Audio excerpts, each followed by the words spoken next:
Miongoni mwa vijana ambao wameipoteza swala kwa 90% ni vijana wanaoendesha pikipiki za bodaboda. Ayuha nasu ibadallah, hizi ni nasaha kwao, inatakiwa wajiulize maswali haya, na hizi haziwahusu wao peke yao. Nimeamua kuwahusisha kwa sababu ndio adhiya'un nas, ndio wanaopoteza zaidi swala kuliko watu wengine katika jamii, kwa tathmini ambayo nimeifanya mimi, na hasa katika mji wetu huu na miji mingineyo.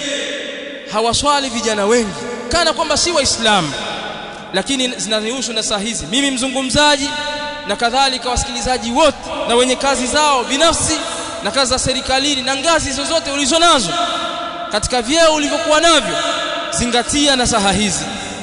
Fahamu kwamba wewe ni mwenye kukutana na Allah jalla wa ala. Kama si leo, basi ufahamu kwamba ni kesho. Kama si kesho, ni kesho kutwa. Kama si kesho kutwa, basi mwaka ujao na miaka ijayo. Lakini wewe ni mwenye kukutana na Mola wako Allah jalla wa ala. Na miongoni mwa vitu vitakavyookoa watu mbele ya Allah ni as-sala. Itakapokutwa swala yako imekamilika, huenda mengine ukasamehewa. Lakini swala yako ikikutwa umeipuuza, basi wewe huna dini wala huna Uislamu. Ndugu zangu Waislamu, inatakiwa tujiulize maswali haya